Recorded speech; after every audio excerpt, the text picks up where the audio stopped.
my haunt friends out there, welcome to the International Yard Haunters Association. I am ScareRookie, and today is a unique ScareRookie Adventure.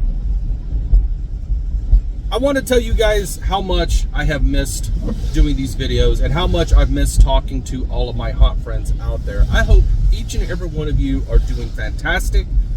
I hope that you guys had a great Christmas, a great New Year's, great holidays, whatever it is you celebrate. That you had time with friends and family, and that we're off to start the new year on a good note. And I'm really looking forward to 2024. Now, I know it's been since Halloween since I did a video. But that doesn't mean I don't love you. And that doesn't mean I am no longer interested in Aya or yard haunting or anything of the nature. It just means that I needed to take a little break.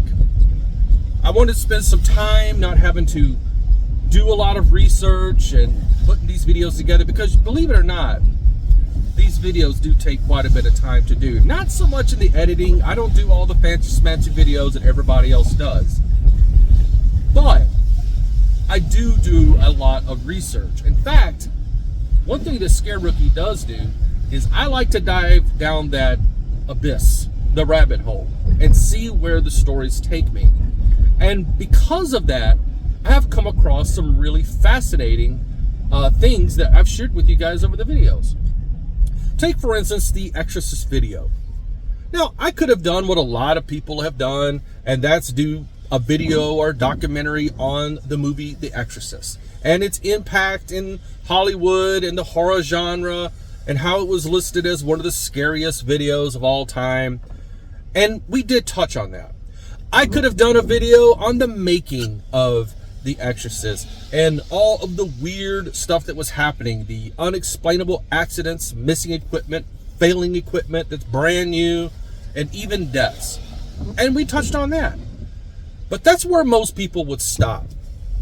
That's the limit of their depth. But ScareRookie likes to go down the abyss. And because I did that, we've discovered the real life story of Roland Doe, who actually was possessed and had many different exorcisms performed by two priests.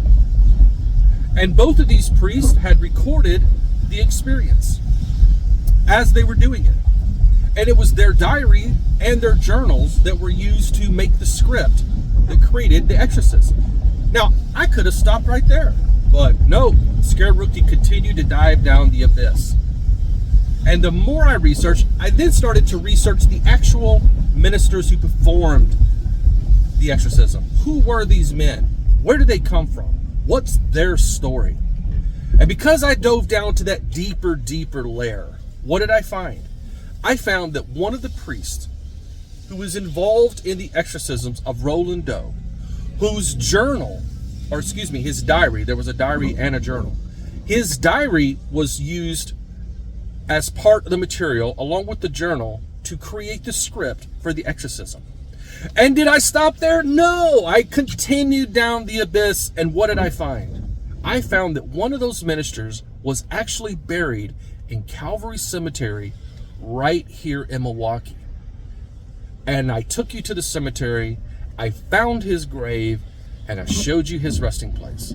Now that is how far ScareRookie takes some of his research. Today, we're going winter camping, and we're going truck camping. And so this is a ScareRookie adventure of a winter truck camp. And it's mainly just because I love to camp, I love to hike, as you guys have probably known, we talk about it a bit. And I wanted to just get out. It's a beautiful day. Right now it's probably 35 degrees, it's snowing. It's not really sticking, it's not warm enough. Lows tonight are supposed to be around 33 degrees, so not terrible. It's gonna be humid as far as wet, damp, so it could be a little chilly, especially if there's wind, which doesn't seem to be too bad. But this is my first truck camp ever. I love to camp, and I've done most of my camping in the spring and summer and here and there fall. but I've always wanted to get into winter camping. I mean, living in Wisconsin, you got to find things to do in wintertime or you're going to lose it, you know. The winters can be a little long and drawn out. We don't have early springs like a lot of other places. It doesn't really start getting consistently warm or nice until like late April or May. And so they can get a little long. Cabin fever is a real thing. And if you don't find ways to keep yourself busy, you're gonna go a little crazy.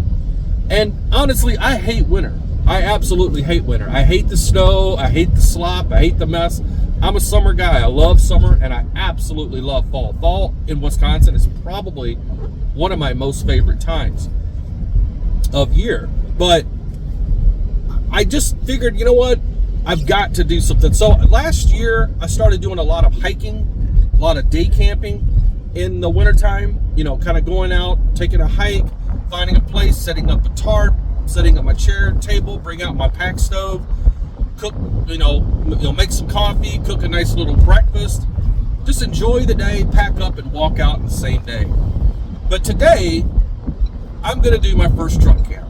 And I wanted to bring my hunt friends who I've missed so much along and talk about different things with the hunt genre, just anything around horror in general, just things that kind of come to mind.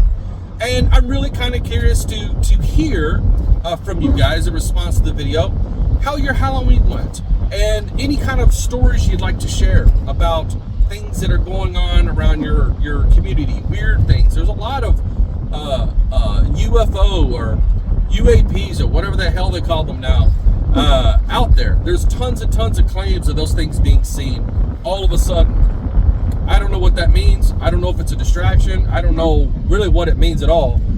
So I'm looking forward to really getting an idea of what's been going on and just share some stories of growing up and things that happened with me, but just enjoy a truck camp. And hey, if this ain't your thing, if you're not interested in truck camping, I'm not going to be doing videos about truck camping like you see on YouTube. That's not the purpose of this.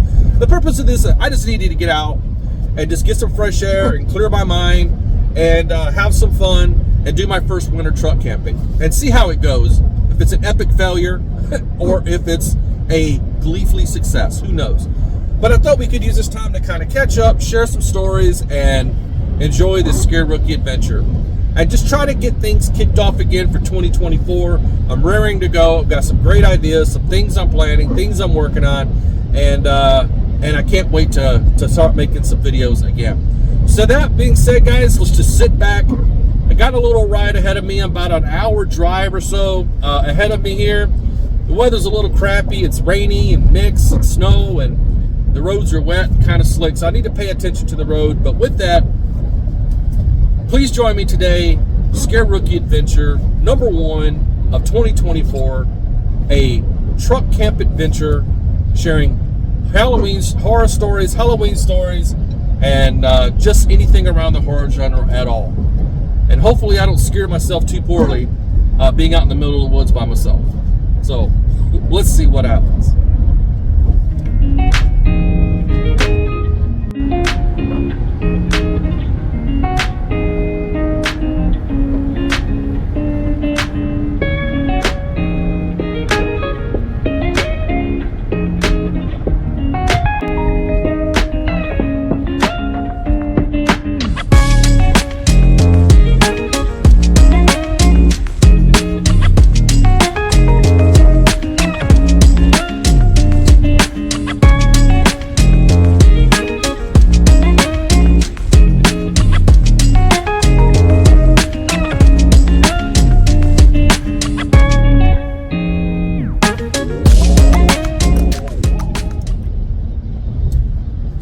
Some gas, filled the tank up. I mean, it is winter time. It's better to be safe than sorry. So I've got the fuel tank completely full, and I'm only maybe 20 minutes out by now from my designation.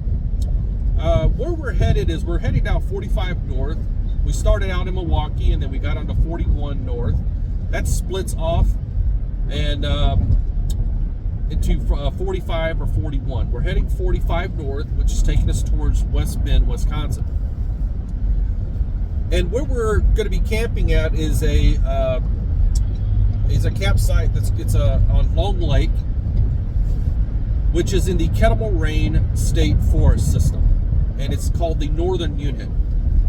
Now, this is the northern section of the Kettle Moraine Forest, which also is part of the Ice Age Trail. The Ice Age Trail starts in southern Wisconsin and makes its way up into like middle part of Wisconsin. I think it's around 312 or so miles, 320 miles of hiking. So it's a decent distance hike. It's a beautiful hike.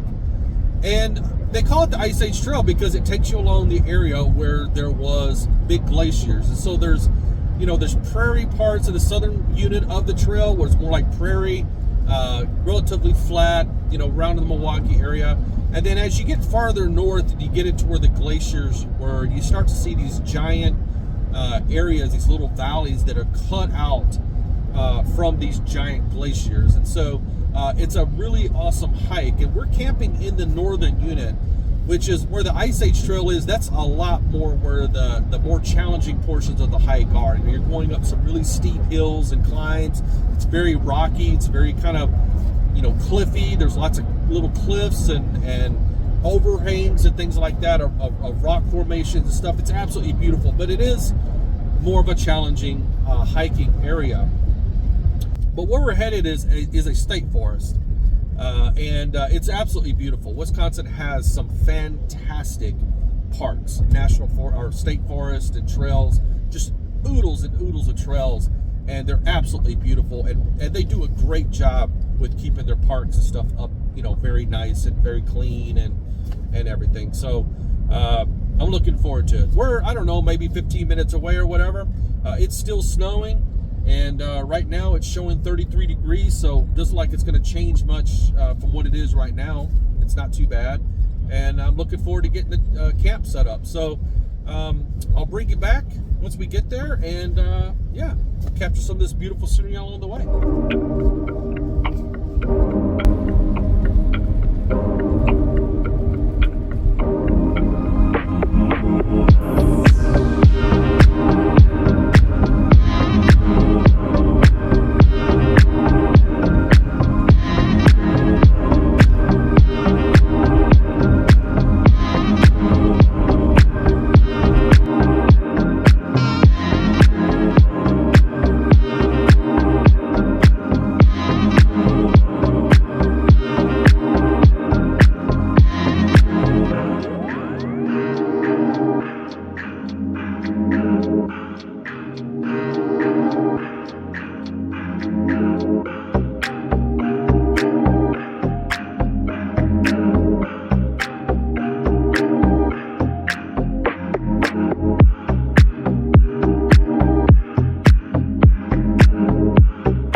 Well, we're here, and you can see I got a nice little site right next to the lake.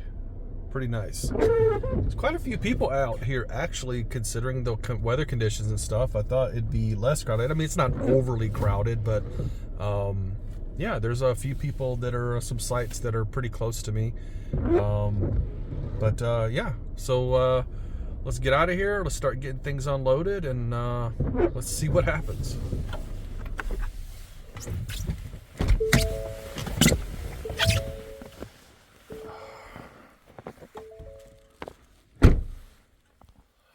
All right, folks, so we're here at our campsite. I'm going to start unloading the truck here, trying to get things situated. Again, this is my first ever truck camp, so there's going to be a lot of figuring things out and learning things on the way, which is what I like it, because that's part of the adventure, right? And you're not going to learn things, you're not going to make things improve things unless you give it a shot. And that's a kind of a good lesson learned for us yard hunters is sometimes we just have to go for it, figure it out as we go. You're not always going to have the answers to every questions, but you got to trust in your skill sets and your abilities to figure out what may or may not work. And that's what we're going to be doing today. So let's get going. We've only got probably a couple more hours of daylight before I'm going to have to start making my way into the truck. It's going to get dark, but we are going to have a fire. And like I said, we're going to sit around and tell some old stories and have some fun with it. So let's get going.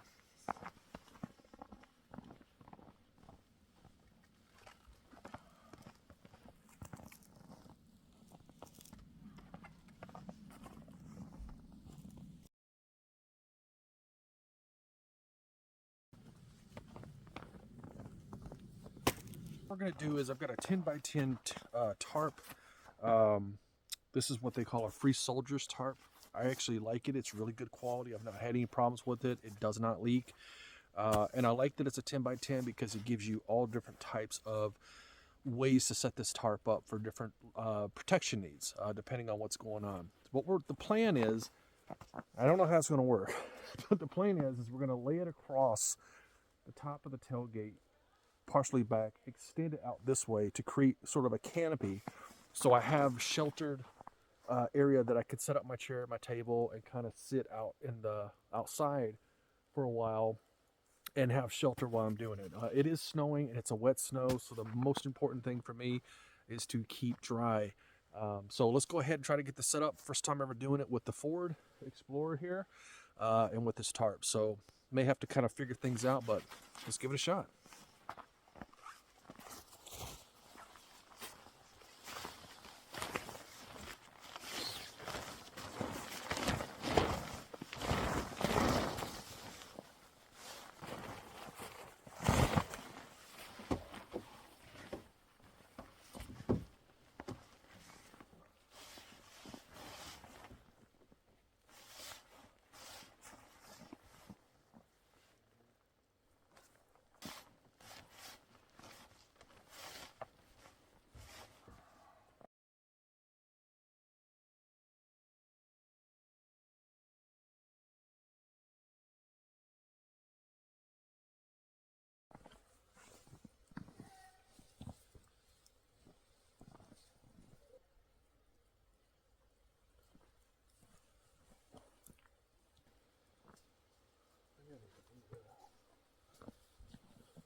All right, so we got the tarp set up.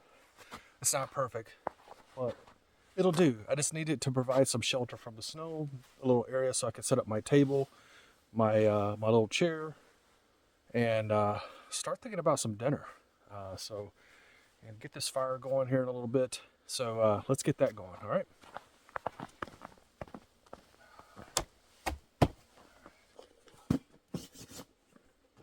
All right.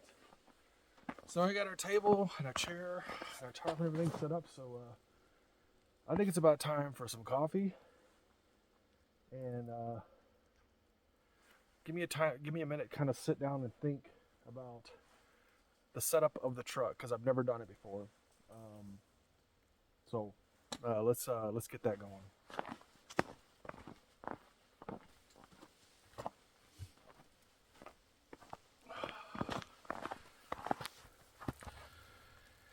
All right. Well, I can't believe I did this. I left my coffee tumbler at home. And then I was looking through my kit that I brought with me, my cook kit, and I left my coffee cup out of that kit. So I have no coffee cup. So I'd have to be drinking coffee, which I probably will later on if it gets colder, but out of a cookie butt of this size. This is going to be like a gigantic cup. But hey, lessons learned, right? What kills me is I went through and did an inventory of everything that I had, made sure I had the checklist, and I had my tumbler on the checklist because I had it out ready to go. But I had just rinsed it out and was drying it out. And I must have left it on the counter as I was loading my cooler up into the truck that was in the kitchen where my tumbler was. And I think I forgot to bring it with me. But that's okay, because honestly, I'm actually hot. I am burning up. It is very mild out here. I think it's still like around 33 degrees. There is no wind. It is very still. It's still slightly snowing. You might be able to see it here in the background. The lake behind me over here. We'll have to go down and check that out in a little bit. But I don't have a lot of daylight left, and I wanted to sit down for a minute and have a beer. Because again, I'm actually kind of hot. I need to cool down. I don't want to start sweating. And just relax and just have a good beer. Right now it's a New Belgium Voodoo Ranger Juice Force IPA. It's a hazy Imperial IPA. That's what we're going to be doing today. And as I'm sitting here, I'm thinking about it. It is snowing. Not much, but it is. And I think what I'm going to do is I'm going to move my wood up under the tarp here so it stays dry. Again, it's not really snowing. I don't think it would prevent it, but again, it's damp out here as it is, so I might as well just get it moved here. So let me go ahead and do that. Check that out. Isn't that beautiful? What a beautiful day. It's about 33 degrees. It's snowing. It's very comfortable out here. I'm actually really comfortable. Lots of people out hiking around and taking advantage of this beautiful day.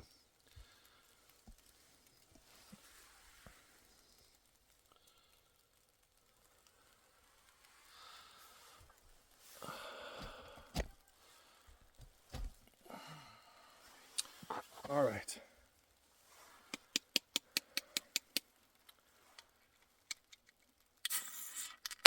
Let's give this a shot.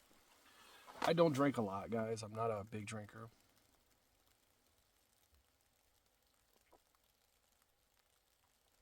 It's actually very good. Kind of has it's not really grapefruit, but it kind of has that citrusy kind of flavor to it.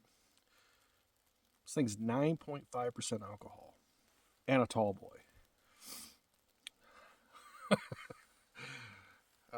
I gotta drink this slow because otherwise I'll be a little bit out of my mind, buzzed, and not being able to do what I need to do. But yeah, it's really good.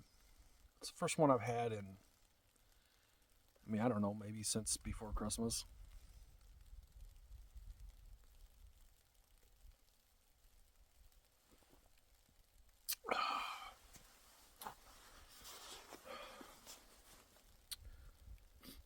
Yeah, a little bit of wind picking up right now. I don't know if you can see that on the tarp here, but what a beautiful day. I'm really glad I came out. This was totally spontaneous, by the way. I didn't even think about camping when I went to bed last night, when I woke up this morning. But I ordered these tarp poles, and they're pretty good. Let's see, the brand.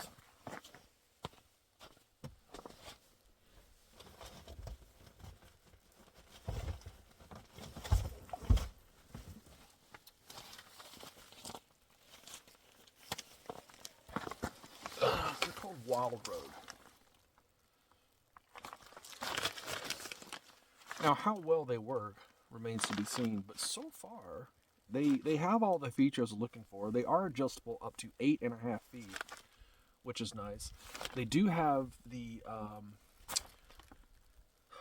kind of the screw head or the notch on top that you can pop that little. It's got a little rubber stopper at the end of it, so it doesn't damage your tarp if you want to use it to prop up the center of your tarp to give you a little more headroom, and so it'll lock your tarp in place, which is really nice. And then it does have these little eye hooks on them at the top You see it like right here, maybe. It's these little eye hooks that you can put your paracord in and tie them down. And of course, they're just got the little twist locking system on them, so you can set the adjustment on them. I think I paid like $69 for these, but you get 4. The ones I really want, and probably will order eventually. I mean, it really depends. If these work out really well, I mean, if they hold up, then I won't need to. But I mean, you can really never have too many tarp poles. I mean, let's be honest. It gives you a lot of flexibility for setting up your tarp in a lot of different configurations, and they have a lot of different uses, so they're really cool. But the ones I want to get are I think they're called the Green Elephant brand. So they're a little bit bigger. They're metal, just better quality. And for the price of 4 of these I bought, you would get 2. They're about $69 or so for 2. But they're really good tarps or tarp poles. So I may still end up buying them. But if these work out really well,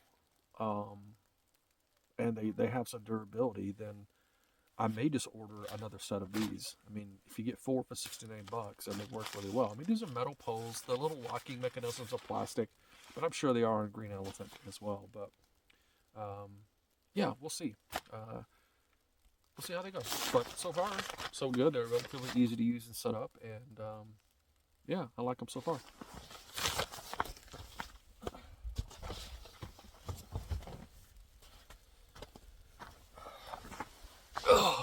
Here in a minute, we'll take a walk. Finish my beer here. Maybe not even wait that long, because it is going to be getting dark soon, and I need to start thinking about dinner. And there is a slight breeze kind of picking up. The fact that I'm kind of sitting down here and not doing anything, my body's cooling down rather quickly, and I'm sure this alcohol isn't going to help. Alcohol is counterintuitive to staying warm, but it doesn't keep you warm. That's the bad thing. But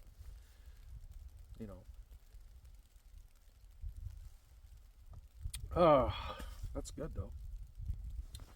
All right, guys. So what we're gonna do is I'm gonna take my beer, and we're just gonna walk right across the street here, and we're gonna take a look at the lake.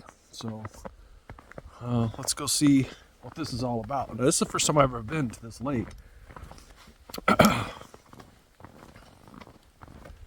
What's really weird is I did some research, and it's called Long Lake, and I was really fascinated by how the name came about with this lake. And much to my surprise, the reason it's called Long Lake is because it's long. That's it. It's like a long, narrow lake. So, yeah, talk about keeping it simple.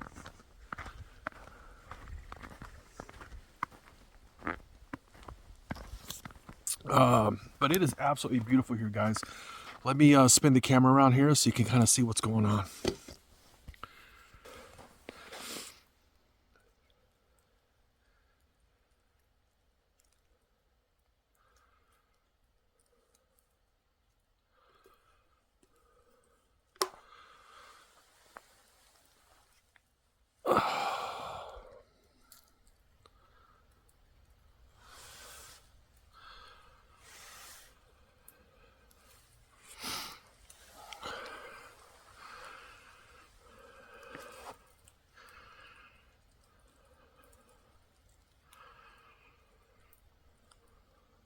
It looks like there's a pavilion right over there for...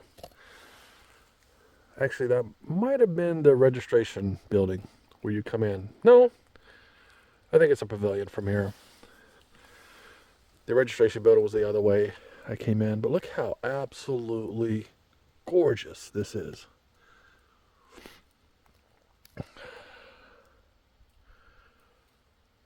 Now, I gotta tell you, as someone who hates winter, I am absolutely loving this. This is amazing.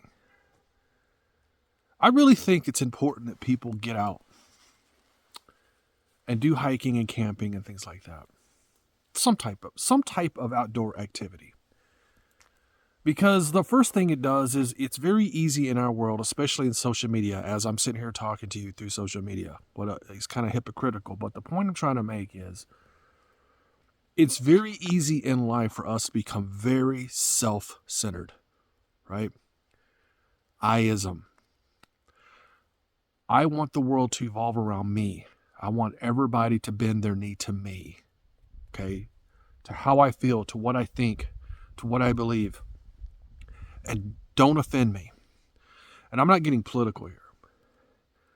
What I'm trying to say is I-ism, where you are focused on yourself, is a very dangerous thing. It can lead to your destruction, and it can destroy people around you. And what's amazing about getting outdoors and seeing this, it centers you. It makes you understand that in the grand scheme of things, you are nothing but a grain of sand on the beach compared to the rest of the world. That there is a much bigger place than inside your head out there. That there is so many more things to be thankful for instead of all the things you complain about. Our ancestors, our forefathers, had to live off this land, endure these weather conditions without the benefits of electricity and central air and central heat, without the benefits of a gas stove, electric blankets, a grocery store, a car. I mean, if you really put it in perspective, man, how is it possible that if you stop and think about what everyone on this planet and to this day and age, the benefits that we have, social media, I can speak to you, thousands of people, hundreds of people, whatever, stay in contact with people all over the world through a camera. I mean, when I was growing up as a kid watching Star Trek and hearing Captain Kirk go, "Computer, bring me up the data for this particular Milky Way," and it would give him an answer. That was so crazy. And here we are. Siri, take me to the nearest gas station. It's amazing. If you can't find reasons to be thankful for what you have, to understand blessings you have in life, if you feel miserable, if you feel like the world is unfair, if you feel like, you have nothing to live for, you need to get your ass outside. You need to get your ass outside and see this, guys. And understand that there are people that brought your ass and this technology and the infrastructure and the creature comforts of life that we know today, they brought it to fruition. They built it. And we owe them respect. And if that can't make you feel blessed, you need to get your ass outside. So, anyway, get off my soapbox. It's not political, guys. This is me just talking to you from the heart. Like, I love each and every one of you. I love that you took the time to join my group. And I love that we are a community of home hunters. And it's really important sometimes for us to center ourselves, to take a step backwards and see things from a different lens. So I guess it's another home hunter tip. When you get frustrated and you feel like you can't accomplish something, or you feel like you're beat, step outside, go for a walk.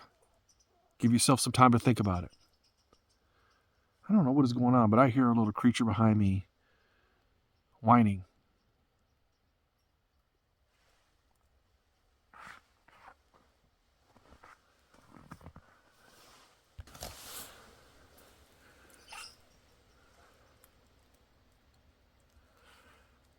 It sounded like a... I don't know if you guys can hear that.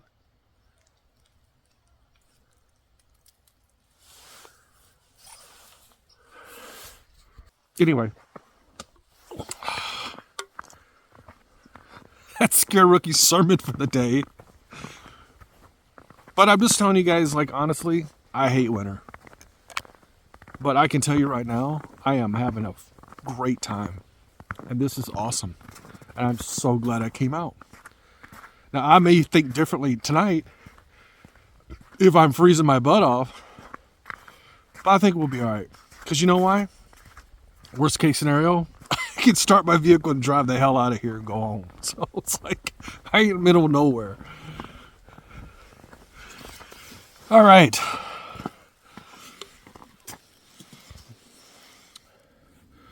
All right, guys. It started getting dark. And I need to get dinner going. So I've got some LED lights. These are outdoor LED lights that are connected to USB.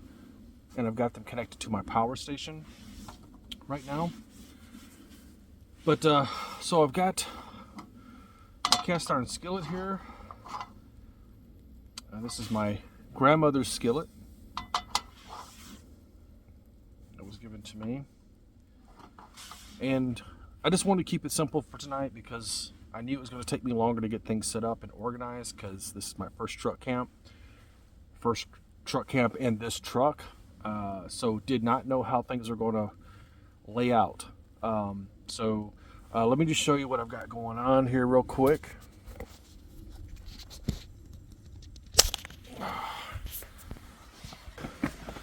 So as you can see, got my power station right there. And my 0 degree sleeping bag, Teton sleep bag. And I've got this air mattress here. It's a 10-inch thick air mattress. And I just bought this today. I've never used it, so I didn't know how much room it was actually going to take. So it took up a little bit more room than I was hoping it would, but that's okay. I do have room in my front seats to put my coolers and some of the spare supplies that I have, so not a big deal. But again, it just took me a little bit to kind of figure out how I was going to do it. Got these LED lights strung up just to kind of give me a little light. Just again, these are adjustable, so I can adjust the brightness, I can adjust the colors, all that kind of stuff. But just got some exterior light going.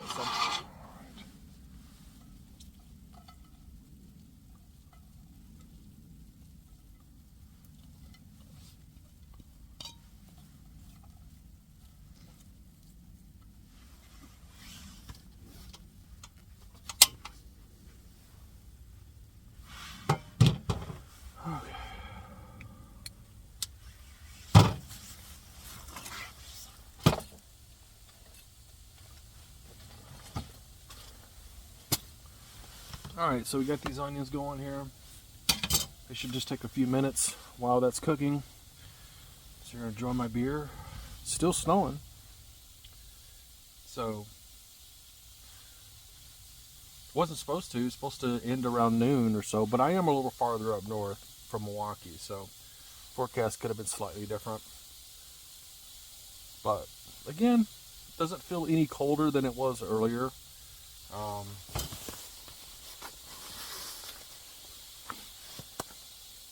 I would say it's still probably around 33, 32 degrees, 31 degrees. Maybe it's dropped a couple of degrees since then, but it's not really cold, and there's absolutely no wind, which is really, really nice. It'd be different if it was wind with this damp in the air, because it's a heavy, wet snow with this dampness. It'd be the kind of chill that go right to you, right through you.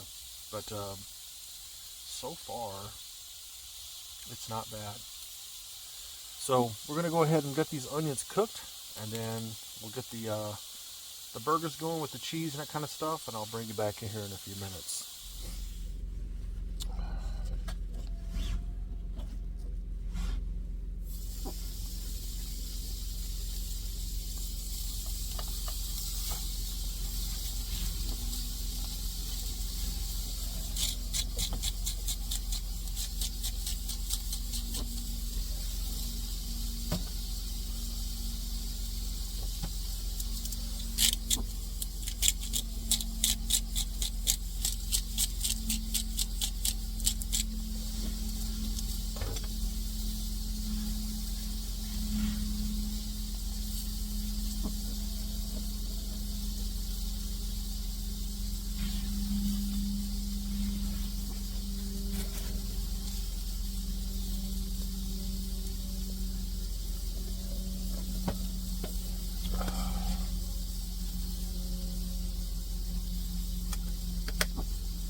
No spatula. Taking these notes. I actually have a binder, a little notebook that I've been using since I first started going camping, my very first camping trip. In fact,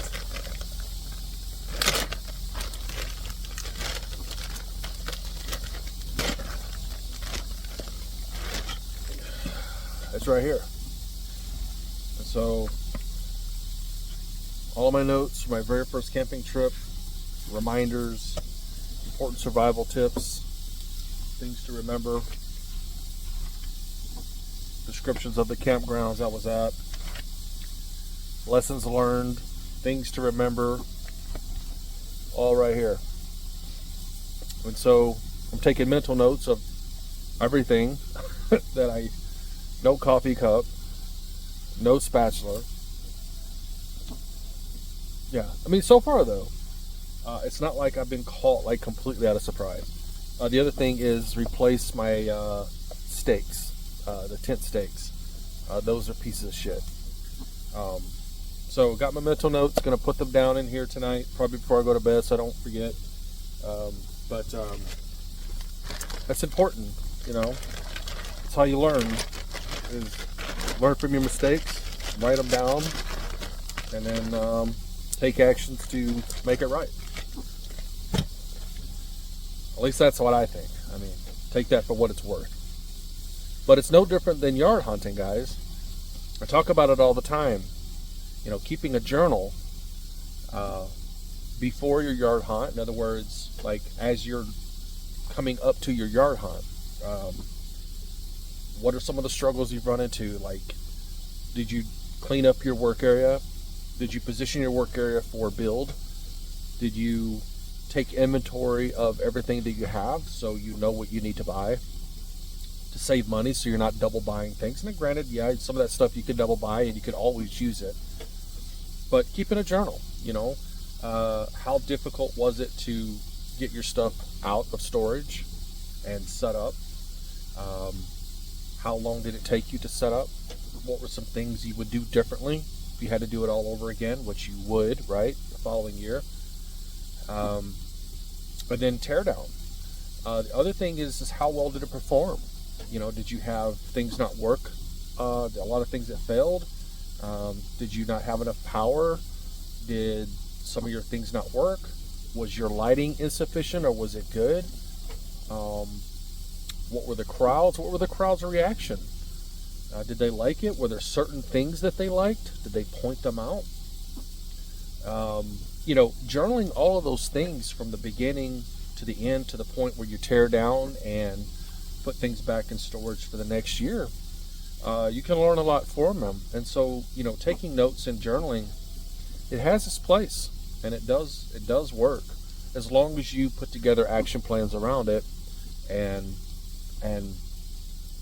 put those steps in place. You know, that's the most important thing is actually taking that action. Just like here with the camp, this is my first truck camp in my truck, and a couple of things. Number one of the disadvantages of using this type of setup where I have my hatch open and then using the canopy as an extension is the fact that now I don't have to. I could close this tailgate because the tarp is like on the very edge of the truck. However, if I really wanted to make it work so that I can have this across the back of my truck and not the hatch, and have this extended out as a canopy, I'm going to need a larger tarp. I'm going to need something that's probably longer than 10 feet long. Because if I keep my hatch open, my interior lights stay on. And that's not good because I could run my battery down. I'm not too worried about it because I know it's a good battery. But if I kept it open for too long and wasn't really paying attention, I could run my battery down. I actually started the truck and let it run for a little bit just to kind of recharge the battery from some of the charge that was used as a result of having the hatch open for a while. Again, it's winter, it's snowing. I don't want to find myself in a situation where I have no power, I can't start my truck, and I'm stuck here.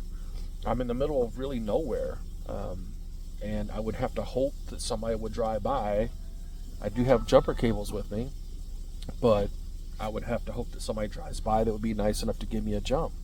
It's just not a situation I want to find myself in, so I have to kind of think about these things. So again, that's another note for my journal is if I'm going to go with this setup, and I think so far it's worked fairly well, I do have to rethink my storage and that, or rethink this mattress.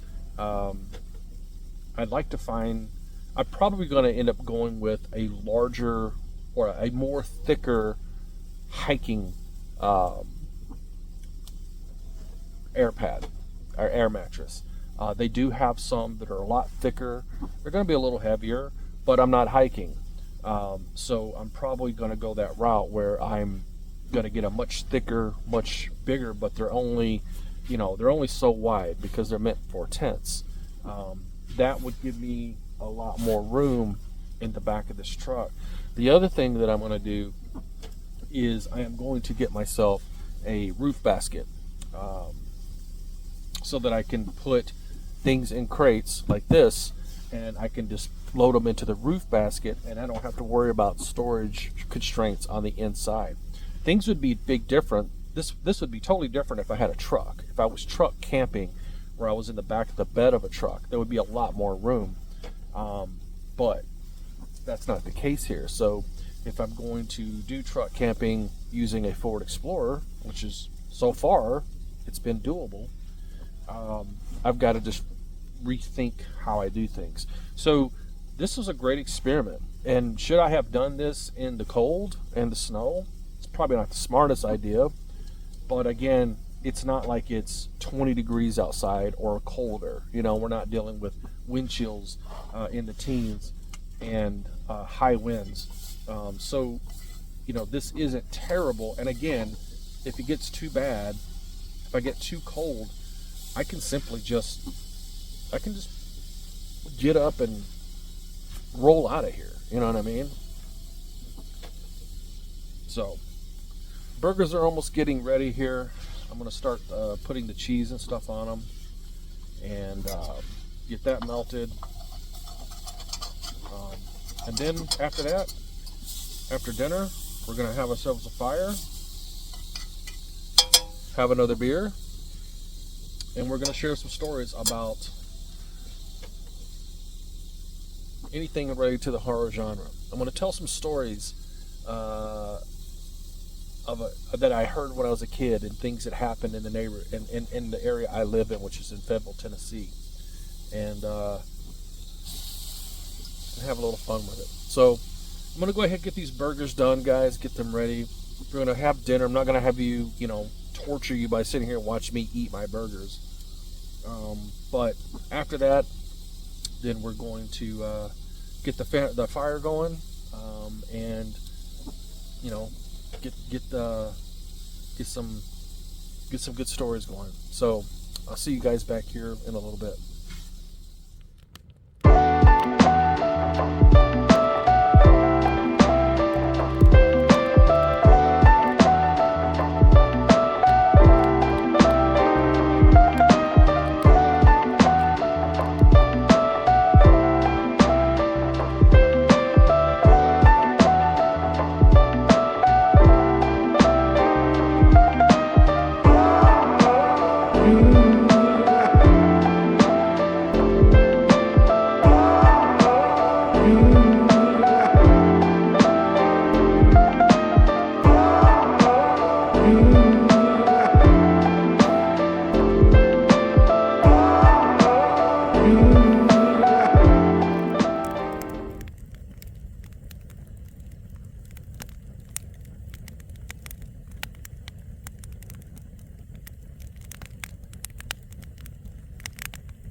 Oh man,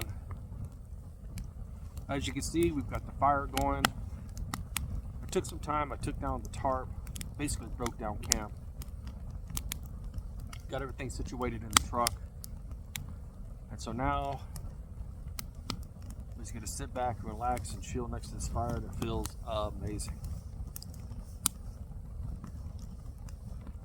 It's still snowing, very lightly, but the winds are calm. There's not so much as a breeze. It's absolutely a beautiful night. Could have picked a better night. Snow on the ground. It's not too cold. It's not windy.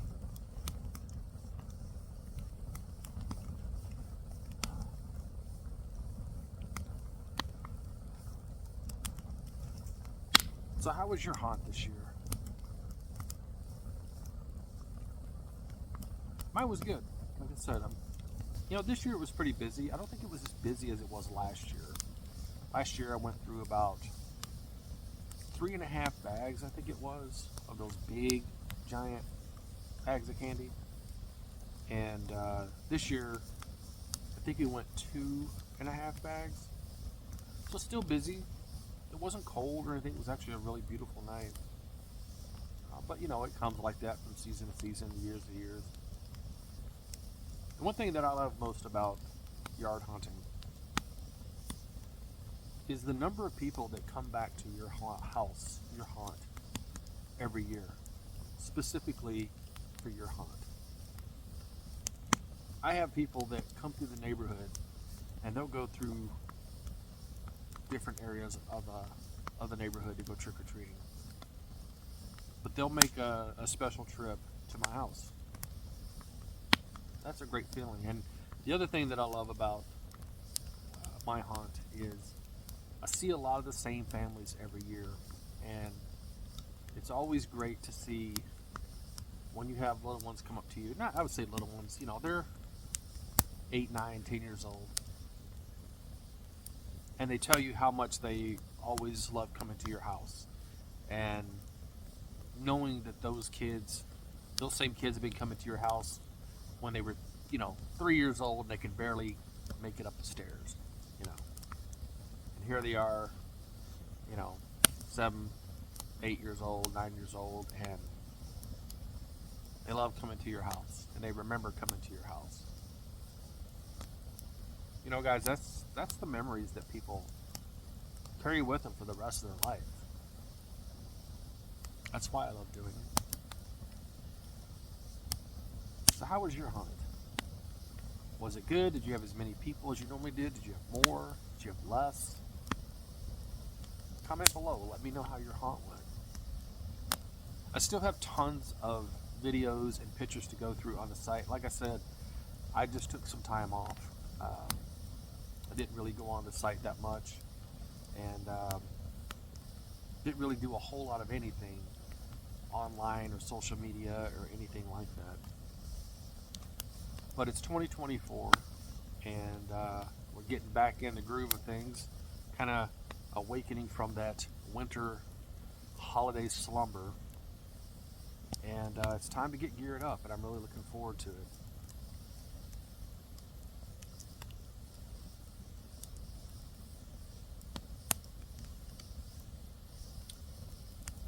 Probably need to throw some more wood on here. Got a little knife here. Cut this plastic.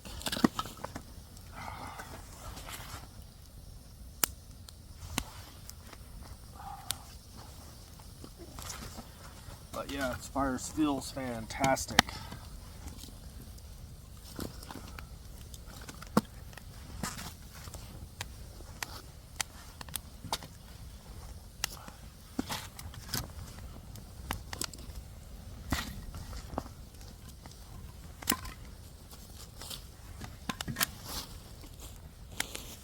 We want a big fire. There we go.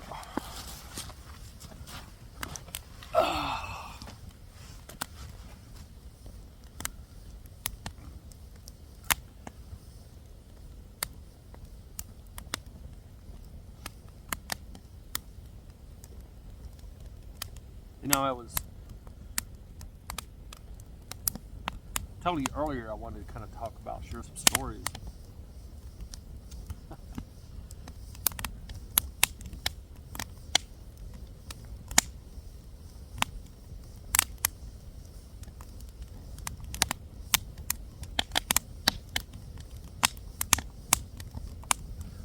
know if you guys have ever had any what you would consider paranormal experience or not. But I have, or at least I think I have. I don't know.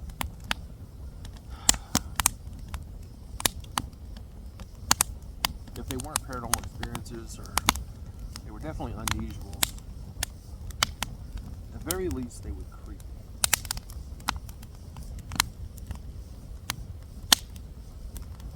One of them,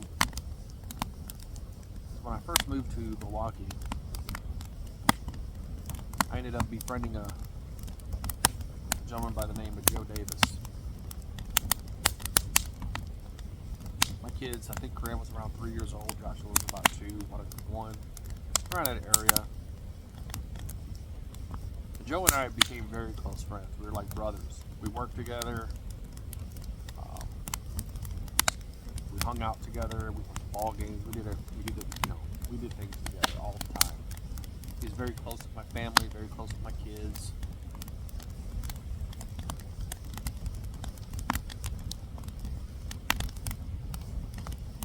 Joe had formed a relationship with a young lady, and he was really, really into her. And he worked for the post office, and at the time, he was like a temporary employee, like not hired on full-time permanent. And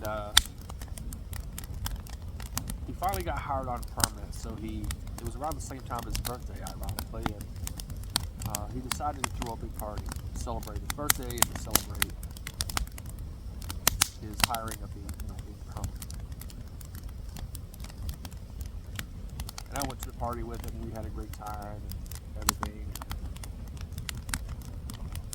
It was a good night. I was really happy. And his girlfriend was supposed to come to the party, and she never showed up. And he was really upset about it, because it was a really important time. It was the celebration of his birthday and getting hired on permanent at the post office. So long story short, I ended up taking him home because he got a little intoxicated and didn't want to drive. And so I took him home, and he was really upset. He was really down and depressed. Just really upset that she didn't show up. And I helped him upstairs and kind of got him on the couch and asked him if everything was okay, and did he need me to hang around? Do you want to talk about anything or whatever? And he's like, no, I'm good. I mean, I'm pissed. I'm not happy, but I'm good. Go ahead, go home. I'll talk to you tomorrow.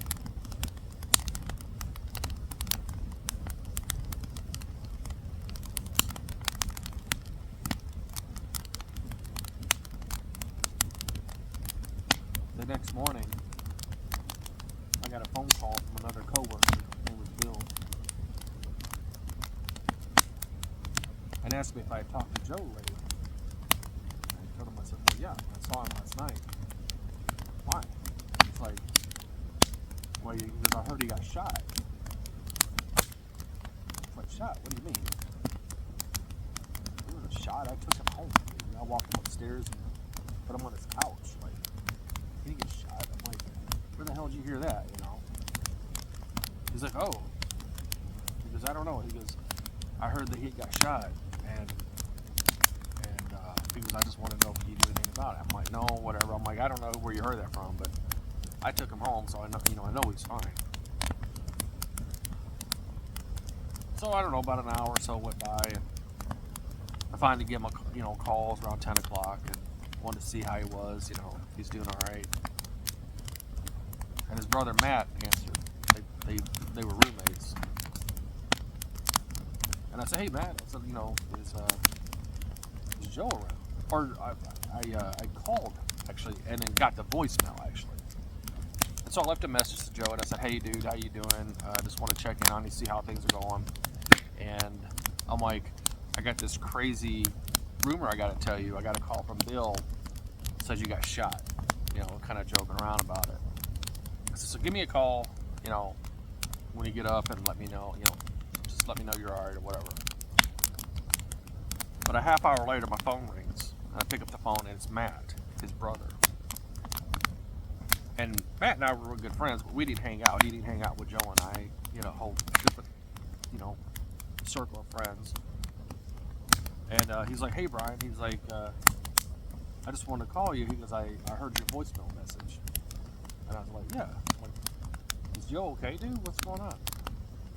And he was like, no, he's not, because Joe took his life last night, shot himself.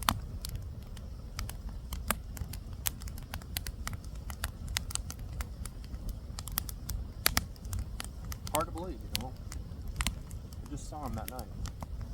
Took him home. Walked him up the stairs, set him on the couch. He seemed fine. He was upset. He was depressed, as far as he was upset at night. I was willing to stay. But it looked like he just kind of laid on the couch like he's just going to pass out, Apparently he called her right after I left, and they got into some big argument or whatever, and then he decided he'd had enough. The scary thing about it is, about a week later, after the funeral,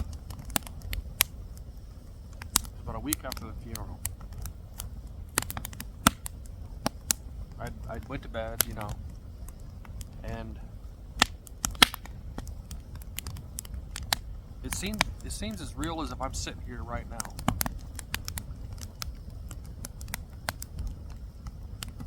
My phone rang, and I got up from the couch and I walked over and I picked up the phone. And I was like, hello? There was a voice on the other end. It said, hey, what's up? I'm like, nothing much. Who's this? I said, what do you mean, who is this? He's like, it's Joe. I'm like, Joe who? He's like, Joe Davis, idiot. I was like, oh. I'm like, dude, what are you doing? He's like, well, I'm calling to see how you're doing. I'm like, I'm fine. How are you? Like, what the hell's going on, And he's like, yeah, dude, I'm really sorry. He goes, I'm fine. I'm good. I'm doing okay. Because I'm like, well, where are you? He's like, well, I'm at home right now. He's like, I just had to take care of a few things. And, but I wanted to call to tell you I was really sorry. He said I was really drunk. I was really angry. He goes, I should have asked you to stay. Or asked to stay with you. He's like, but I'm really, really sorry that I hurt you. I was like, dude, what are you talking about? Like, where are you? He's like, look, man, I gotta go. But I just wanted to call and tell you I was sorry. And he hung up.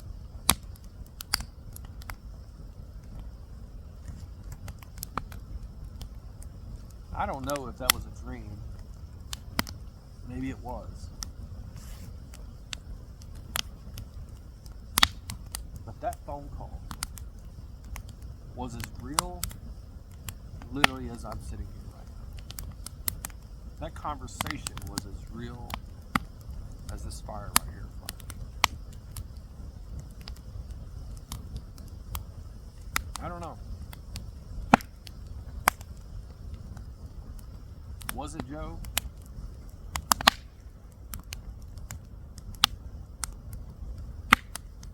I like to think so. I like to think that wherever he was, whatever he was doing, wherever he was going, he was allotted a few minutes to say, I'm sorry. Let me know he's okay.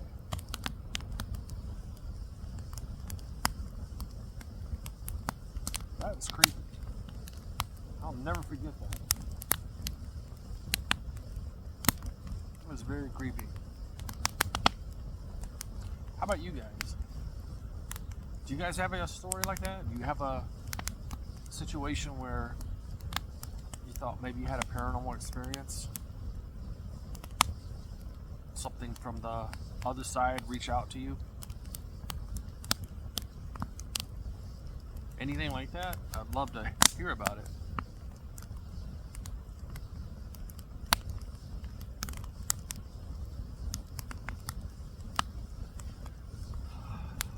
Life's a funny thing, isn't it? The mind is a funny thing. It's amazing that your mind is capable of such incredible things.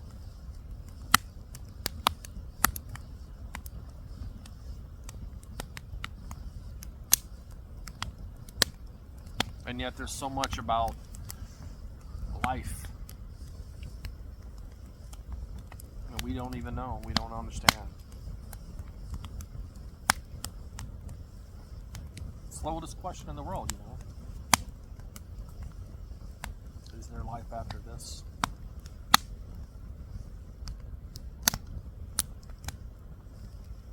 It's the oldest question we'll ever know.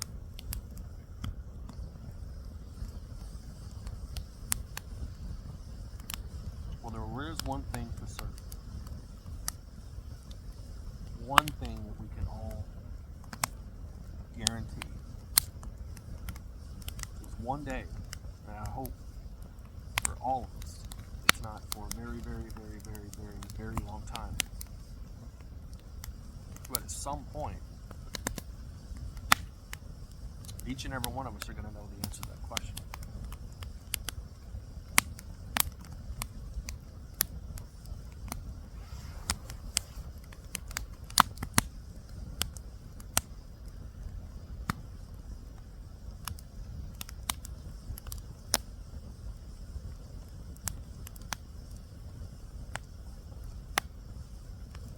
An absolute beautiful night.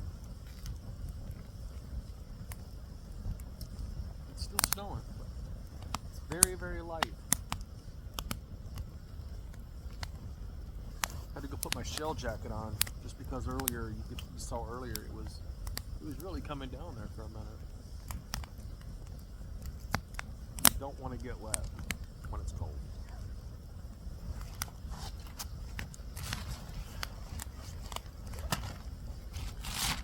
The worst thing you can let happen is to get wet.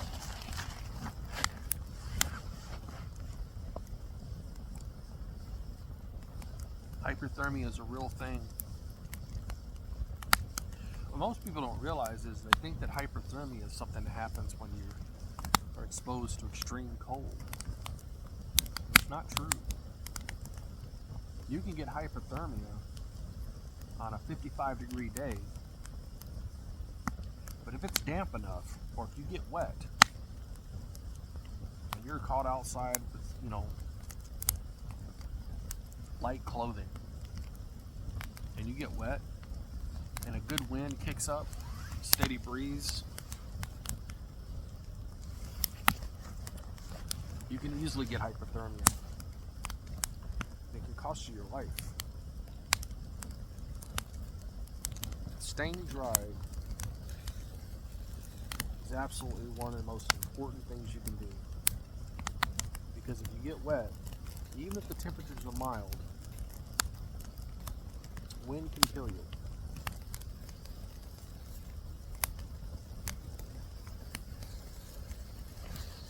Oh, wow.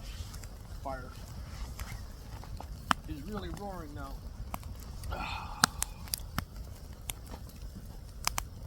Feels good though.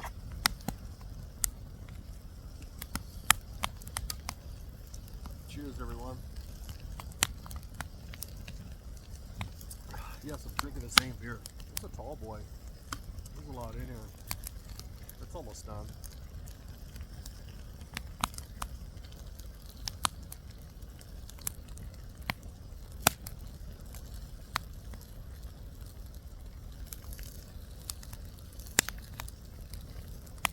Thinking about stories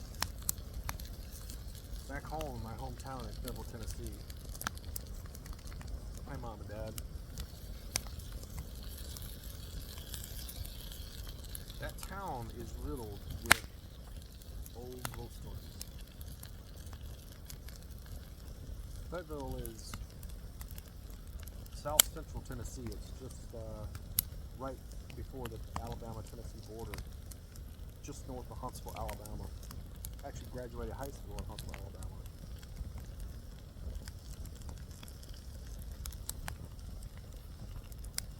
But there are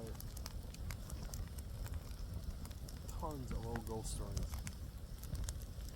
And there are tons of people who grew up in that town. Like when my parents were little in teenage years when they lived there. They'd all experienced all kinds of crazy stuff. I don't know exactly where it took place. I want to say it was like in Boone's Hill Hollow. It's a small little area just outside of Fayetteville. But that might not be the exact location. But I remember my parents telling me a story when they were teenagers. My dad and mom, who were dating at the time, they've known each other their whole lives. I think since they were 7 years old, they've known each other. But when they were teenagers, like in high school, my mom and dad and a couple of my dad's brothers, my uncle Thomas and some others were with them. And they were in their car and they drove out to, I believe it's Boone Hills Hollow is where it's at, but wherever this location is. It was a part of this old road. And in those days, even up when I was little, I think a lot of them are paved now, but a lot of them are just old dirt roads out in the middle of nowhere. And there was a certain section that you could park your car. And you just sit and wait. And you would literally feel the front end of your car or the back end of your car sink down like someone had come over and sat on it. And it was very noticeable. And they had told me that, when they were teenagers, like high schoolers, they had went out to that area. And sure enough, they parked their car out there and they felt the front end of the car sink down like somebody had come over and sit on the front fender.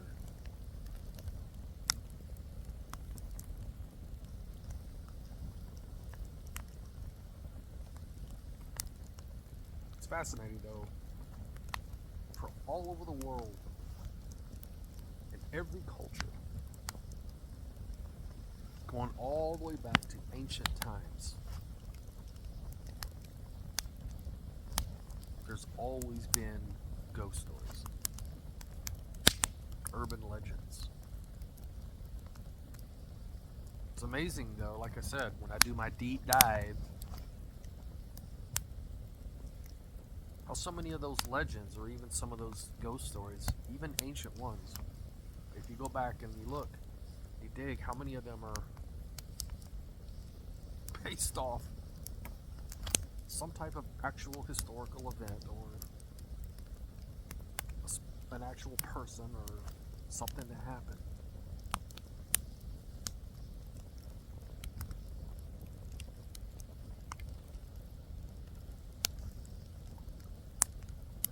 Yeah, ghost stories are probably as old as human race.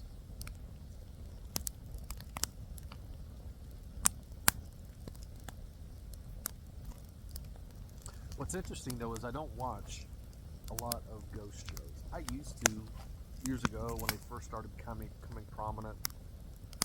I was very interested in them, but honestly, so many of them are so full of shit. So many of them are scripted setups. I don't have any interest in that. I don't find that entertaining in the least. I think that's one of the reasons why on TV there's been so many of those shows come and go.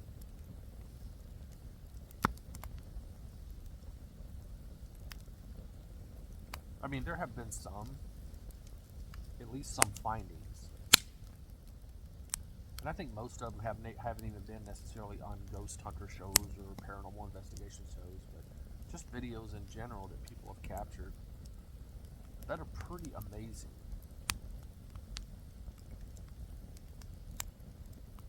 Pretty spectacular. Not saying they're ghosts. I don't know what they are, but they're also pretty incredible to try to explain, debunk. But at the same time, with all the technology and video editing, you can produce some pretty incredible video.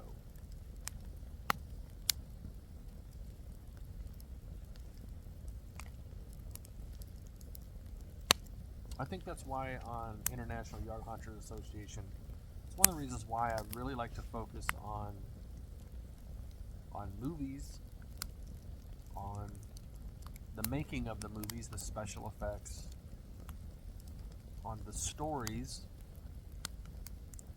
and then drilling down to some, in a lot of cases, understanding the real life events that inspired the script or the story, because those are real, you know. I mean, in some cases, you know, a lot of cases, some of them are just fantastic stories that were created, obviously, but even those are oftentimes inspired by a real life event or a real life person, a real life situation. And I find sometimes those stories, those real life situations, are sometimes even more incredible than the movie was, because of just the fact of knowing that some parts of it, or at least some root of the story, was real, you know.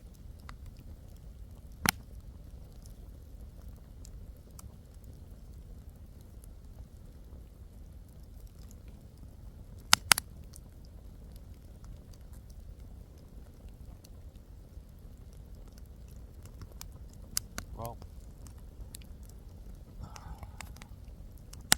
all I can say is I'm looking forward to 2024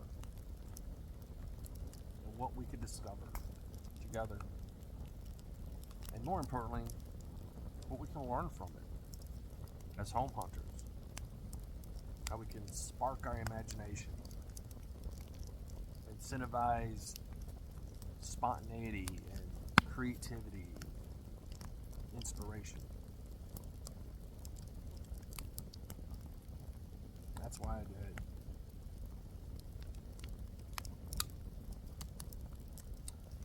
So with that, guys, it's getting later. I'm not going to burn any more firewood. I'm going to let this burn down and enjoy it. But I want to thank each and every one of you for watching the video. If you took the time to watch it, thank you so much. You know, please make sure to like the video, just so I know that you've watched it and that you appreciate it. And I look forward to your comments. You know, guys, give me your feedback. I definitely want to hear how your Halloween went, what went well, what didn't, you know, kind of that post-mortem type thing. And what stories do you have? What experiences do you have of some type of mysterious thing or paranormal type thing that happened to you? I'd really love to know. I'm fascinated by them. And who knows? Depending on the story, maybe it's an urban legend in your neighborhood, around where you live. It might spark my interest. Do my ScareRookie deep dives like I do, and it could end up one of our stories, one of our discussion topic Tuesday videos. So with that said, guys, thank you so much for watching this video. Thank you so much for being a part of this group and for doing what you do. Because as home hunters, we not only build home hunts and create all kinds of amazing props and special effects, but we also create lifelong memories, and that is something to cherish. With that being said, guys, thank you again so much for being here. It's ScareRookie signing off. Keep on scaring.